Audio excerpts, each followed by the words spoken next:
and in this video I will be talking to you about three really important topics between the years of 1929 to 1945.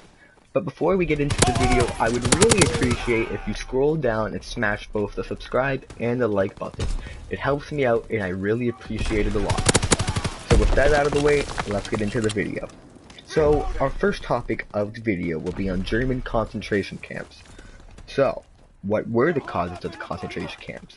Why were they created in the first place? Well, they were created after Hitler became Chancellor of Germany in January 1933, and their main purpose was to detain and intimidate political, social, and cultural leaders of social, political, and cultural movements. But they were also used to incarcerate people who defied the Nazi reign, or who they thought were threats to it as well. They lastly used concentration camps to eliminate individuals or groups of people away from the public eye. So next, what causes had the biggest impact on this and which ones had the smallest? So honestly, I think all the causes had a huge impact on this, but the biggest one was probably how they just took individuals or groups of people and just straight out murdered them because they thought differently than Hitler and the Nazis. I don't think any of the causes are small at all. They all ended up either with them being murdered, gassed/choked to death, or working until they died. And the last question for this topic: what were the intended and unintended consequences of a concentration camps? Well, obviously they expected people to defy them, so that's why they created them in the first place. But I don't think they intended Jewish spies to pose as guards and infiltrate the camps to get information on them. So with that topic done, let's go on to the next one. So our next topic is going to be D-Day, or the Battle of Normandy, which started on June 6, 1944. Now, what has changed and stayed the same since D-Day? Well, during D-Day, Adolf Hitler was still refusing to surrender to the Allies and end the war. And then the Allies started Operation Overlord, or D-Day, to which the British, Canadian, and American troops took many crucial parts of Nazi-controlled France. And then the Germans were forced out of France completely, which then led to the beginning of the end of the war in Europe. Some things have also changed and some have stayed the same because as time passes, things change.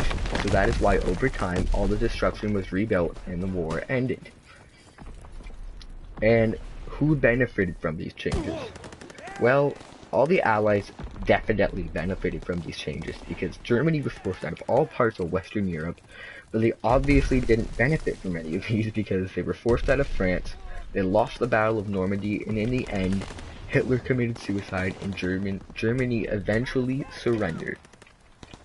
And lastly, our last topic of the video will be on the Holocaust, which was a huge genocide against Jewish people, and started between 1941 and 1945. We will first talk about how important it is, and then I will talk about it in a historical perspective. So first of all, why is the Holocaust important now? Well, it's important because Hitler blamed Jews for all of Germany's economic problems, so he tried to exterminate all Jewish people in Europe. Today, we obviously know that we shouldn't try to kill an entire race over problems they did not cause. Even if they converted to Christianity, the Jewish people, they were still considered different because of their bloodline. How does the Holocaust help us understand the past and the present? It helps us understand the past because if there was a problem now, we wouldn't commit genocide over it once again. But we think because this wouldn't happen because we think rationally. But then they just thought it was alright to do such a thing. And because it wasn't Germany who caused the economic problems in the first place. And what is the lasting impact of the Holocaust?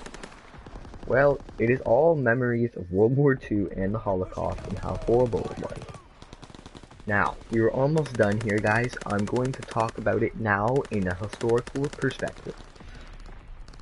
So, why would the idea of the Holocaust be accepted back then but not today? Well, this question depends on whose side you were on at the time. If you were on the Jewish side, you would be Jewish side, then you would be totally against genocide. But if you were on Germany's side, you were thinking we're getting rid of the race of people that we don't like. But it's not right to kill them all just if you don't like them. That's why today you wouldn't do that, and instead ignore them if they're not causing any problems, or if they are, go to the authorities. Now, how do people view it in the past? In the past, people viewed the Holocaust, once again, depending on whose side you were on, as horrific, if on the Jewish side. And the Germans viewed it as we were doing the right thing here for the German race. People in the past acted the way they did because it was during World War II. If at the time you were on Germany's side, and the only way you thought you would win the war was by taking out people you thought were a security threat, would you do it? But today, once again, people think more rationally. And I'm pretty sure people wouldn't go as far as trying to wipe out an entire group of people of your own thoughts. So guys, that are all of my topics on German concentration camps, D-Day or the Battle of Normandy, and the Holocaust. Thank you for watching this video, and I will see you guys next time on a new video.